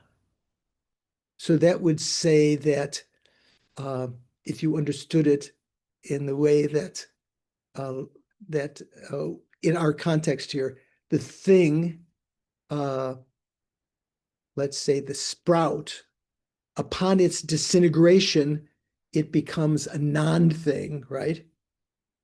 That non-thing is also a conditioned phenomena. The sprout itself was conditioned, and its disintegration is also a conditioned phenomena, is also a functioning thing. Paul, are you still there, or are you? Maybe Paul's feeding the kitty cats.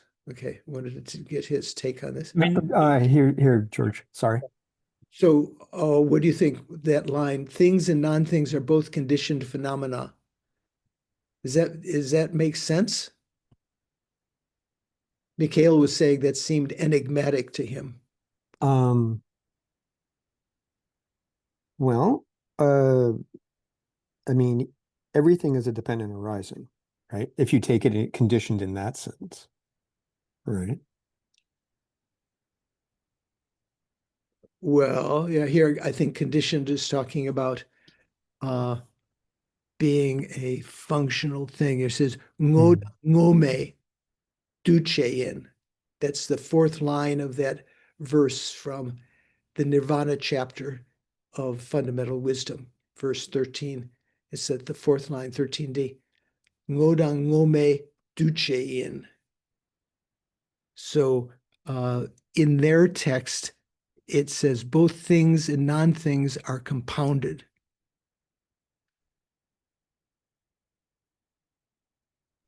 Venerable George, what is a non-thing? I mean, what's the definition of non-thing? Non-thing. Okay. So who wants to venture that? My mind is kind of going to, if I dropped the vase on the floor, it broke into pieces. So now is that a non-thing? I mean, Yeah. the vase is the non-thing, but there's still something there that was conditioned in pieces on the floor. Yeah. I have no idea if that's what this is about, but I'm also struggling with non-thing. Yeah, that sounds good. What do you think, Suvash? What is the difference between a thing and a non-thing? Well, Venerable George, I mean, my recollection of this goes back to, when you study all these phenomena under the Sautantrika system. And then when we studied it at that point in time, I thought that a non-thing is a thing that does not function. And therefore, it is a permanent phenomena. And at least non-thing can't be a thing that doesn't function. Non-thing can't be a thing. They're mutually exclusive, right? But the way Yeah, you said it, so- a non-thing is a thing that doesn't function. A non-thing is what was formerly a thing, but it no longer functions. Maybe like KT was suggesting, I think it was KT, that the vase breaking or something. Yeah, Okay. So a non-thing doesn't refer to things like a horns of a rabbit. Yeah, so our horns of a rabbit are non-existent, right? yeah, Non-things exist. Non-things exist. So horns of a rabbit are not non-things. What do you think, Paul? Can you explain that?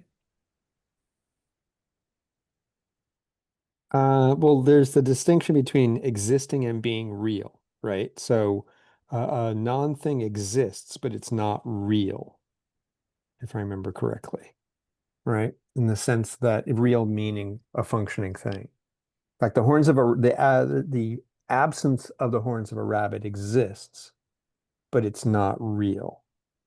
Okay, well, we'll leave off horns of a rabbit because they don't exist.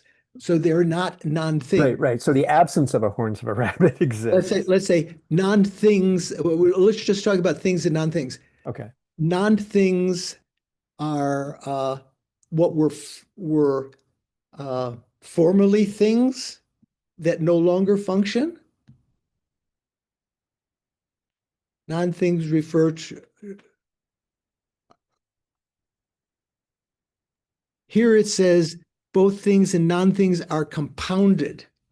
So the implication for our context is that the non-thing being disintegratedness is also a compounded phenomena. So non-thing is a functioning thing. But what does that mean? What is generally ngo and ngome mean? Ngo, we know, functioning thing means that which is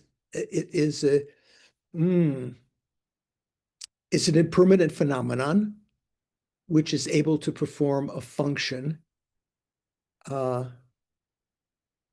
Is a ngome an impermanent phenomena that is not able to perform a function? A non-thing? It can't perform the function of the original thing that was producing. No, a non-thing has to be a permanent phenomenon But because here it says both things and non-things are compounded. right. No, the non-thing becomes a new functioning thing, not the functioning that was from that continuum previous. So like if the vase breaks, it no longer functions as a vase, but now it has a new function. Yeah. What do you think, Nadine? Or you had another question, maybe? Yes. Functioning thing, conditioned thing, and impermanent thing, is this all synonymous? Say again? Functioning thing, conditioned thing, and impermanent, are they all synonymous? Synonymous? Well, that's what I'm asking. Is a non-thing impermanent but unable to perform a function? Because here it's saying that both things and non-things are compounded. Which means it has to do a function, right? Compounded phenomena. Venerable George, in that system that, in the Sautrantika system, didn't they define permanent phenomena as phenomena that are non-things?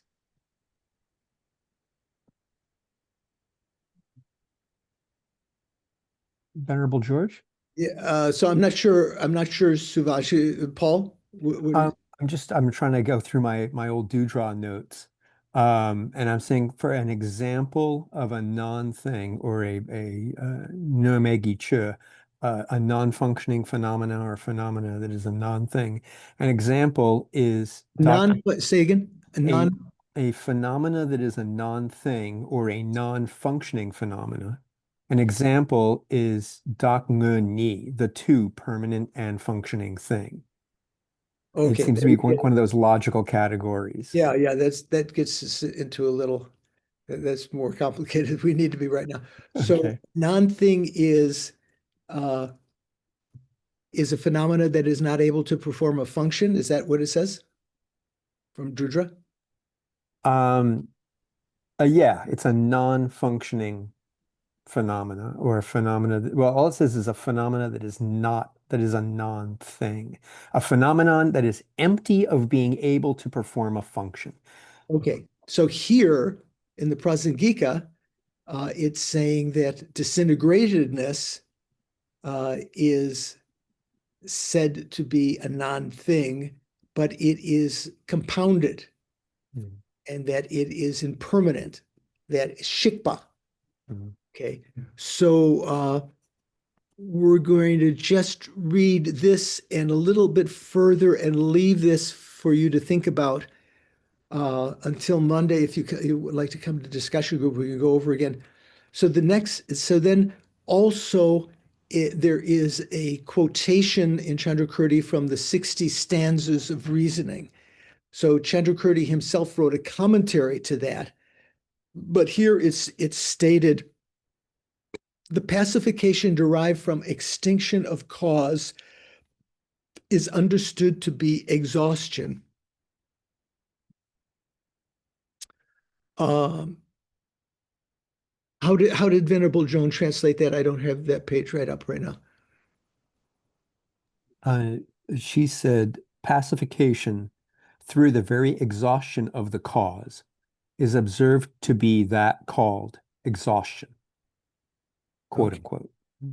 You say nile, shiwa in.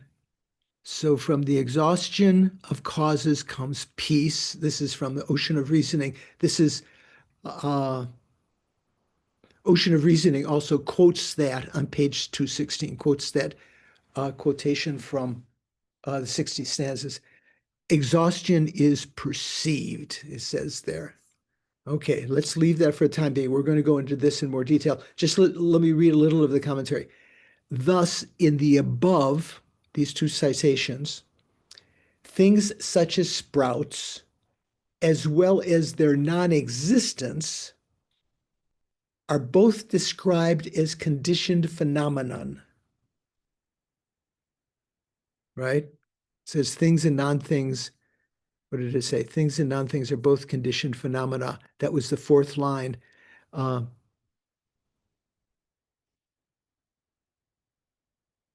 So Venerable Joan translated, since these citations say that that both thing and that is a sprout and so forth, and the non-thing that is its disintegratedness. So it's identifying non-thing as the disintegratedness of the sprout. They are both compounded phenomenon, both phenomena, and two, that the exhaustion of a cause, such as oil and so forth. So if you have a butter lamp, an oil lamp, you have a continuation of the flame. When the fuel is exhausted, the exhaustion of a cause, such as oil and so forth in a lamp, that is the cause of the extinguishment of a result. So what was the result? The result is the flame, and that flame is extinguished when the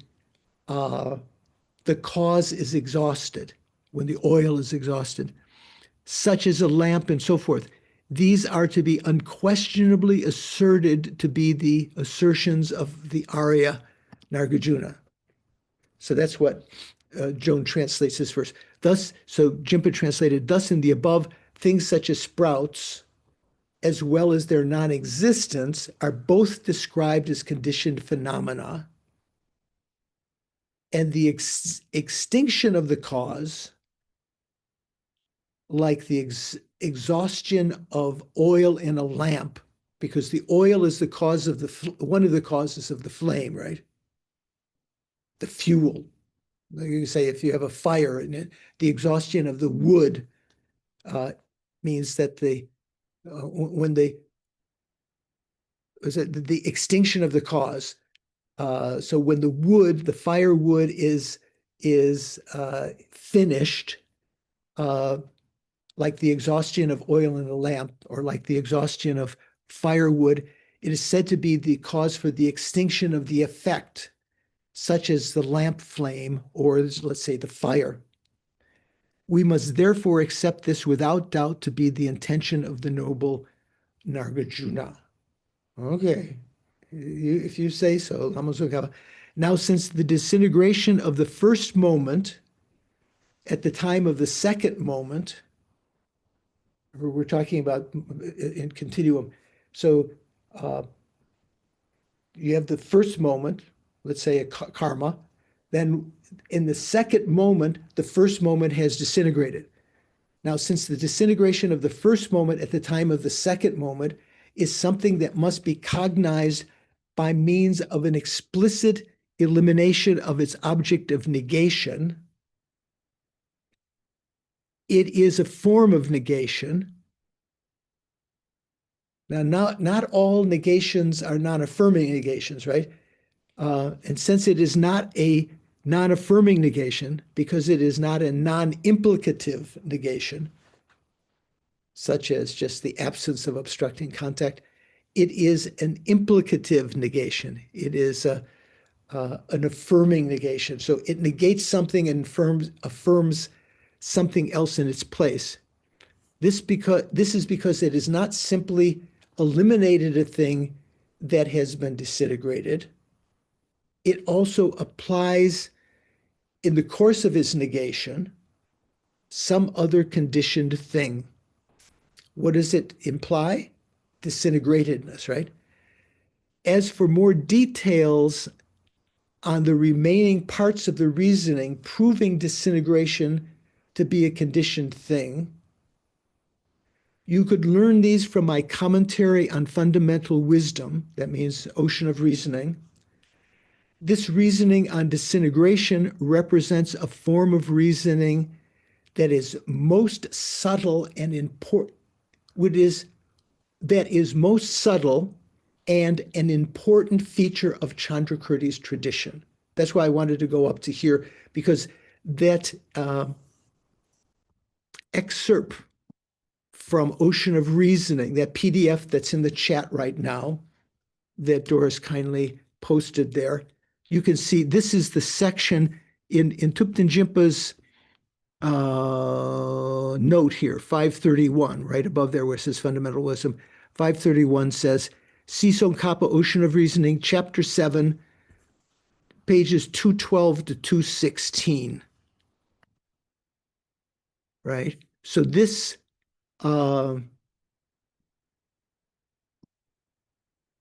what happened to it? So this PDF you see is 212 to 216. So I've excerpted that,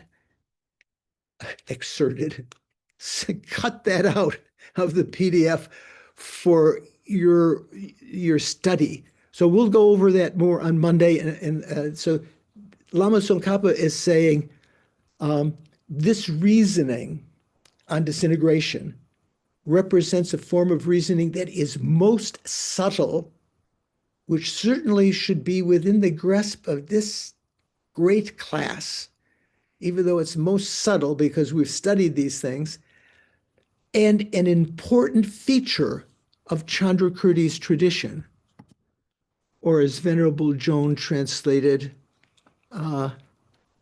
the remaining proofs are to be understood from the extensive commentary on fundamental wisdom. That means, that the Ocean of Reasoning. So Ocean of Reasoning is Lama Tsongkhapa's commentary on Prasanapada. Gompa Rapsal is his commentary on Madhyamakavatara. Both of them are commentaries of fundamental wisdom. So the subtle reasonings of this system have great meaning.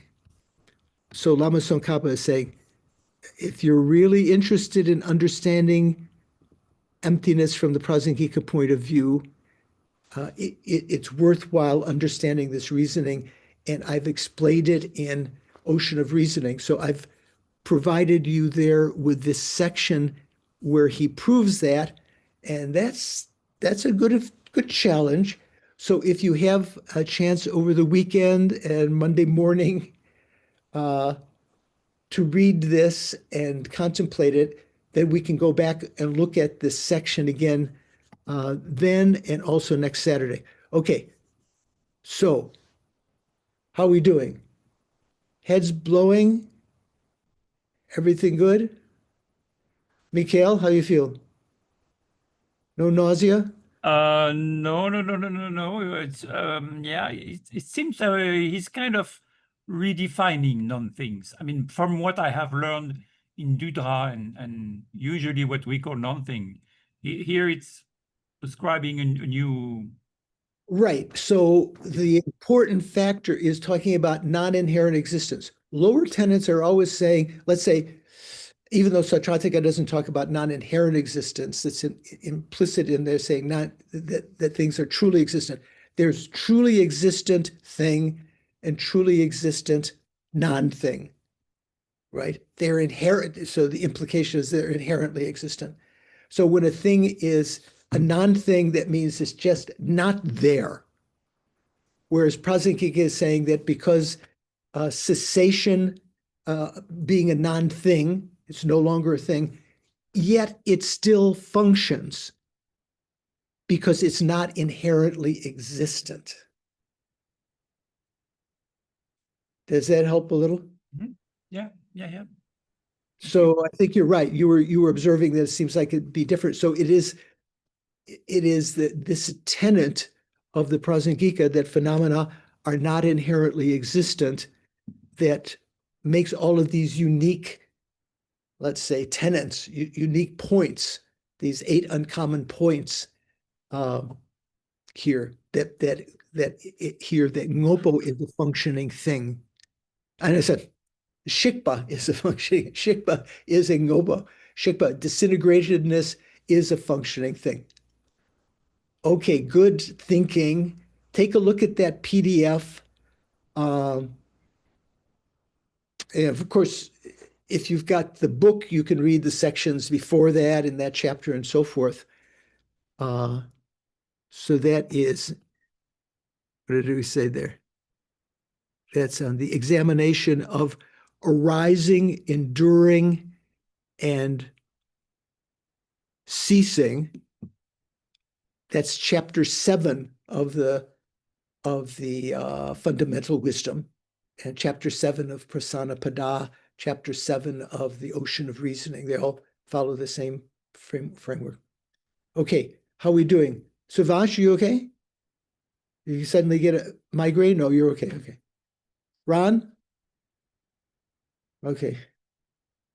Anna looks surprised. Oh, you okay? Nadine, okay?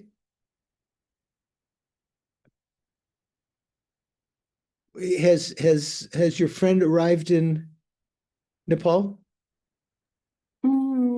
Please keep praying because he will fly a few hours from now, and I hope they let him go. Okay, so still a couple hours from now that he flies from Yes. Pakistan to Nepal. Okay. Yeah, thank you so much. Okay, so pray for that, Shani, formerly also known as Sishan. So anyone have any question before we finish? What are we doing? Okay, so let's dedicate the virtues that we've created. A lot of thinking. Due to these virtues, may I quickly become a Guru Buddha and lead all migrators without exception into that very state. Dei Sala. So it doesn't say that enlightened state, but Dei Sala, that very state. Due to these virtues, may the supreme precious bodhicitta that has not arisen in my mind stream or in the mind stream of others arise and grow due to these virtues. So that means, directly for myself, but may they also, the virtues that I've created, give me cause to be able to generate bodhicitta in the mind of others. And may that which has not arisen in my mind or in the mind of others, that which has arisen in my mind and the mind of others, not diminish, but increase more and more. And then the prayer for the along the quick return of Lama Zopa. Continue down. There we go.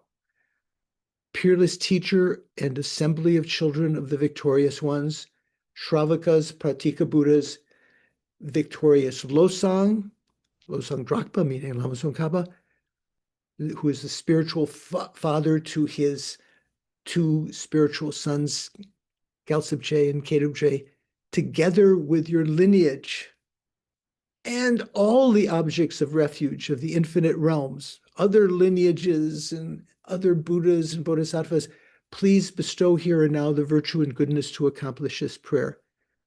In upholding and spreading the Muni's precious and complete teachings through explanation and practice, you, Lama Zopa, wore the armor of patience, that's the word Sopa, that is never discouraged. Incomparable, venerable Guru, to you I make request, sole gateway through which all benefit and happiness emerge, while striving exclusively for the welfare of the victorious one's teachings and for the welfare of mother living beings, you suddenly departed to peace. You passed away, at which point I lost hope. Nevertheless, through the undeceiving truths of the oceanic blessings of the three jewels and the great waves, the great, extensive deeds of the bodhicitta of the bodhisattvas, that's bodhicitta mind generation of the children of the victorious ones, due to the power of those truths, may the smile of a new reincarnation swiftly beam in glory for us fortunate disciples. Finally, for all of our teachers, you who are my eyes for viewing all the infinite scriptures, supreme gateways for the fortunate ones traveling to liberation, engaging as you do with skillful means moved by mercy, illuminating spiritual friends, I make this request. Please live long and stable lives. Okay. Thank you very much. Thank you. So, yeah, a lot of interesting points. And sometime it looked like in the middle we were thinking, man, I can't understand this at all. And then if you just look at it in another way, suddenly you see the implication. So I think one of the important things here is remember when it's talking about disintegration or non-thing, it's talking about that from the point of view of non-inherent existence. So Nagarjuna, the implication was that Nagarjuna is talking about non-thing as being compounded, as being a functioning thing, because it's not inherently existent. If it were inherently existent, which it can't be, if it were inherently existent, it would just cease. It would not be a compounded phenomena. It would be uncompounded. Okay, wow. I'm energized. I'm going to read this PDF. Okay, I look forward to seeing you, some of you on Monday, hopefully a lot of you, and hopefully Stephen and Shanka, Venerable Shanka, will join us again there at the TNL. Take care. Thank you, Venerable George.